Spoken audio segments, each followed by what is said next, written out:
Hey guys, it's Chelsea on this snowy and more dog-riddled than usual day. As you can see, I have Mona here. I also have my parents' dog, who I'm pup sitting, and Mona has a kiss on her forehead. So if you see them running around, just wave hi. And today we wanted to talk to you guys about some really bad advice you're probably likely to hear sometime in your career. As the new year approaches, everyone wants to focus on their big goals for the next year and what they want to get accomplished, and a lot of that has to do with their career goals. But it's very important when you're figuring out what you want for yourself to filter out the good advice from the bad. Now, we've done some videos before with what we think are really strong pieces of career advice, and we'll link you to them in the description. But we really wanted to talk this episode about the advice landmines you need to watch out for. And to get more insight on the topic of bad career advice, we interviewed Samantha Matt, who is the founder of Forever 20-somethings, which is a site we work with sometimes at the Financial Diet. You guys should check it out. We'll link you in the description. Samantha Matt is a professional hiring manager and has shared over the years some amazing advice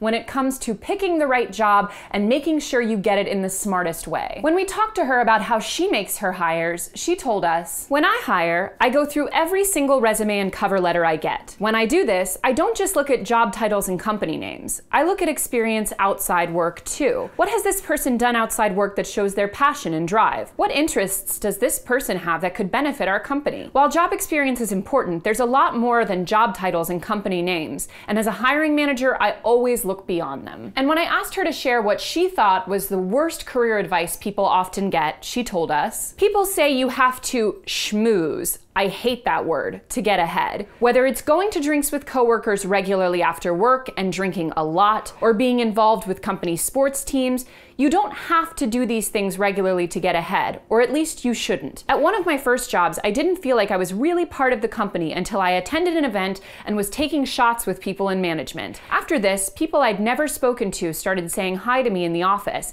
and there was even talk of a promotion. But now that I'm older, I attend work events if it's for special occasions. But you won't catch me taking shots with management to climb the career ladder, and I wouldn't favor a coworker just because they're drinking with me. Your work should always speak louder than your ability to drink alcohol." It's funny that her piece of bad career advice was the schmoozing thing, because as someone whose first 9-to-5 job was at a startup, where, as you may have heard, the culture is often heavily involved with partying and not quite having so many boundaries with your coworkers, I definitely thought at the beginning that my ability to seem cool was going to be directly linked to my success. And I've definitely learned as I've moved on through my career that while you obviously shouldn't be avoiding socializing with your coworkers, not only is drinking a lot after hours not a good way to get ahead, it's also a good way to potentially get yourself fired or in a serious meeting with HR. There's a reason that traditional workplaces have a good amount of boundaries, because it's a job and not a time to be making out with your coworkers. And when I asked Samantha what her best alternative to the schmoozing advice was,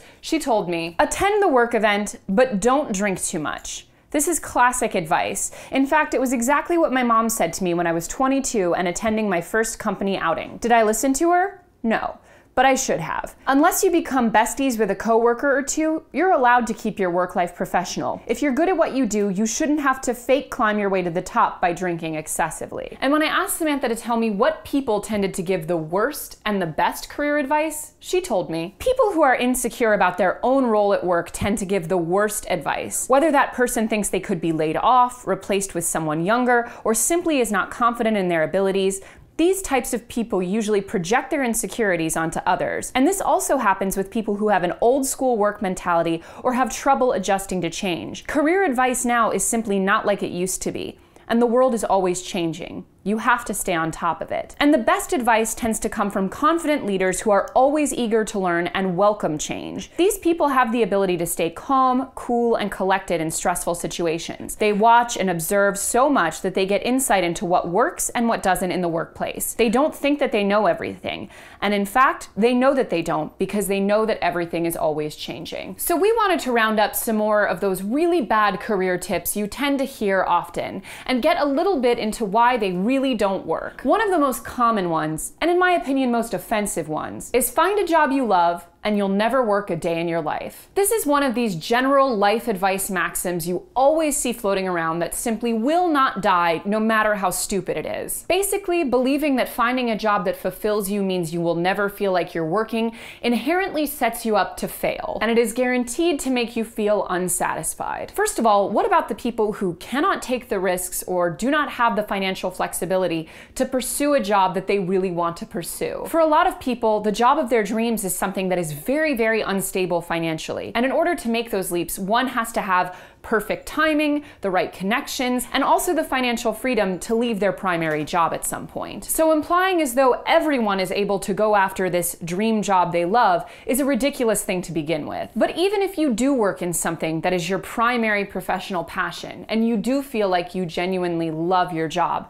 there are always going to be times and parts of that job that you feel unhappy or unsatisfied or overworked. There is no such thing as a perfect job, and even the jobs that most fulfill you, the elements of that job that you love are guaranteed to be at most like 60% of the job. For example, I've been a professional writer for about 7 years now, and while there are parts of my day that are extremely writerly, such as when I'm writing the book or an article or scripting one of these videos, a huge chunk of my day is just administrative stuff, or answering emails, or going to meetings, or doing things that have basically nothing to do with writing. And that is totally par for the course. You cannot expect any job to make you feel as though you're not working at a certain point. And most importantly, you shouldn't feel that way. The same people who advocate this idea that jobs you love will never feel like work have a really unhealthy idea about the kind of separation that we all should have from our work lives and our personal lives. Implying that you should seek that level of personal and emotional fulfillment from what is effectively your means of earning money is a great way to completely dissolve the boundaries in your life and constantly feel like you're giving yourself over to work. That feeling of I love what I do is often what leads people into those incredibly slippery slopes of working way more than they're compensated for, of neglecting their personal life, or of using their job to give them all of the fulfillment and validation that should be coming from diverse areas of their life. A job is not a loved one. You are not expected to love it unconditionally, and nor will it love you back. Another terrible piece of career advice is doing X or Y thing is way above or below my pay grade. You will hear people throughout your career tell you that you effectively should not do things that are outside of your job description. And while yes, you should be protective about not overworking yourself in terms of hours spent and in terms of the amount that you are giving over to your company, you also shouldn't feel like you are 100% married to the literal things that were laid out the day you started. In the career chapter of our book, which is out January 2nd, we have an awesome interview with career expert Joanne Cleaver, who is a huge advocate of taking on tasks and responsibilities that aren't necessarily defined by your current job in order to get ahead and do more of what you want. On the topic in our book, Joanne said, "Don't be afraid of doing something that isn't a concrete task in your pre-existing job or something that doesn't seem to have an immediate benefit for you. Climbing the career lattice is all about laying the groundwork now for something much better down the road." And it's important to note that Joanne's signature book, The Career Lattice, which she touches on in our book, lays out the concept that there is no such thing anymore as a career ladder like there was for our parents' generation, where you can expect to stay on a very straight, upward, and extremely well-defined path in the same company. Now, she says, we are all on a career lattice where it's all about moving up sometimes, but sometimes over, sideways, diagonally, or even completely out of your industry. And a huge part of that is having the flexibility to do things that aren't necessarily perfectly defined. For example, at my first 9-to-5 job, I realized that I wanted to make a transition to a different department in my company. I wanted to start working on the advertising that we were doing instead of just doing purely editorial articles. And so how did I do that? I simply asked to start working on them when I saw that there was a need on the team. At first, I wasn't directly getting paid for it, it wasn't part of my initial job description, and it required me learning new skills. But by the end of that job, I left with the job title I really needed to make that career move in the long term. I started as staff writer and ended a creative director, which never would have happened if I didn't start taking on tasks outside of my scope. And even doing things that are below your pay grade but are extremely useful to others will do amazing things for your reputation reputation. Making yourself useful and being willing to lend a hand on projects outside of your scope shows that you are someone who cares for more than just their own individual career. Studies show that more flexible employees tend to be happier, more productive, and even get sick less often. Now, obviously, it's important to keep boundaries on the total amount of work that you're doing, and sometimes you do simply have to say no to extra work. But if in the same amount of time you can accomplish different tasks, and you can lend a hand when you see something that really needs it from time to time, it will make it infinitely easier to say no on the times that you really need to. People will remember the time that you agreed to help them, way more than they'll remember the time that you couldn't. Something else you might have heard is focus on your own job or performance, not someone else's. Now, this one is true in a sense, in that you shouldn't be constantly comparing yourselves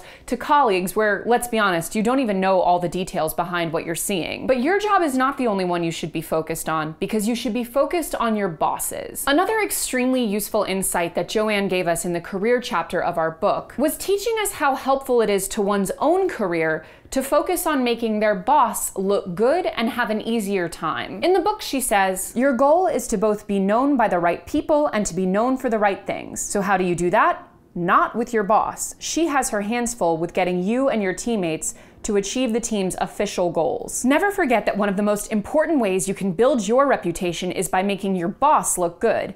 That means understanding what incentives are built into her bonus and how you can make her look good to her boss. Now, we've mentioned this idea before because it is so important to remember. Oftentimes, people get so singularly focused on their own path and their own tasks and their own goals that they forget that the success of the whole team not just makes everyone else look better, but also provides a healthier company in which everyone can grow. A really good tip, beyond just learning the concrete ways that you can make your boss look good, which will make her really look out for you, is to occasionally ask your teammates what you can do to help them, even if it just means communicating with them in a more effective way. At the end of the day, if you are individually a shooting star and the rest of your team is a dumpster fire, nobody wins. Now, something people might have told you, especially if you are just leaving college and entering into the workforce where everything seems like you're just anonymously sending your resume into an empty void full of a million others, is you can fudge your resume a little bit if you need to. No, you cannot. There is a huge difference between making sure that everything on your resume looks as good as it can possibly look and is phrased in the most useful way for you, and straight up exaggerating or lying about things that you cannot back up when the job comes. Even if, let's say, fudging something on your resume about your skill set or your background allows you to get into the job. The day that someone at your company finds out that you lied on your resume, and that day will come if you stay there long enough, your entire reputation, not just from that company, but through the whole industry, is seriously damaged. One thing you never ever want to establish yourself as professionally is a liar. That is something that will prevent even a boss who thinks you do a great job from being able to truly endorse you. And it's the kind of thing that will follow you through the rest of your career. Do not pretend to speak Spanish.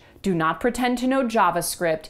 Do not even pretend to be proficient at Excel if you are not. The long-term repercussions are simply not worth it. And besides, there is almost never a need to straight up lie on a resume in order to fit a job description perfectly. One Monster article on the topic said, hiring managers are much more open to people with transferable skills these days, meaning you don't have to necessarily have direct experience in a field to be employed. As the working world changes generally, so do these really strict ideas about exactly what you need to have done in order to qualify you for the job you want. And one thing that is sure to disqualify you from basically any job is being a liar. The last piece of bad money advice that really irks the hell out of us is follow your passion and the money will follow. This is such bad advice, it makes me want to scream. And like most advice that makes me want to scream, you tend to see it on places like Pinterest, Instagram, and coffee mugs at Urban Outfitters. It also tends to be dispensed by people with extremely rare career or entrepreneurial paths that most of us will never be able to follow. They also never come with a divulsion of their parents' careers and net worth,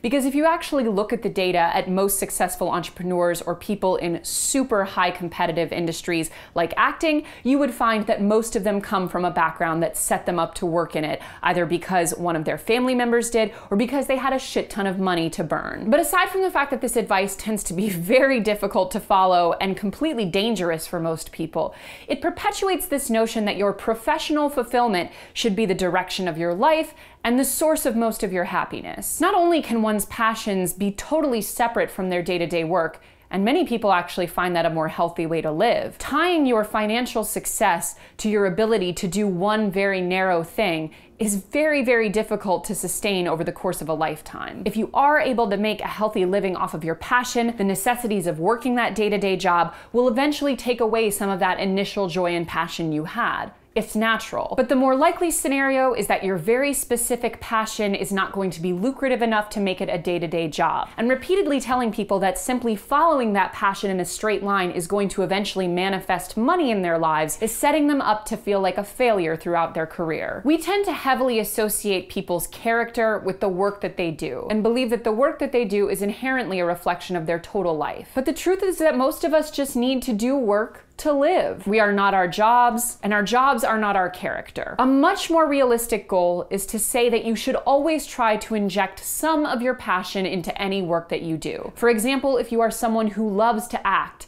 finding work that allows you to use those same channels of expression and creativity and talking in front of others is a much healthier way than saying, if I do not make 100% of my money strictly through acting, then I'm not there yet. Actually, a lot of people that we know through the personal finance media world are people who are initially in theater and found that the work that they do in this personal finance sphere, with not only talking with people constantly at conferences or corporate workshops, but also getting to be creative about the way that they talk about money, has been hugely fulfilling and a much more stable career. And there's nothing that stops you from keeping that passion pure and keeping it as your hobby. At the end of the day, building a career that is satisfying for you and makes you feel happy with the work that you do is enough of a challenge that you don't need to go bogging yourself down with perfectionist and unrealistic career advice. Learning to separate the good from the bad career advice can be very difficult, but one almost universal rule is that there is no such thing as a universal rule. The more you can accept that your career is going to be something that is constantly evolving,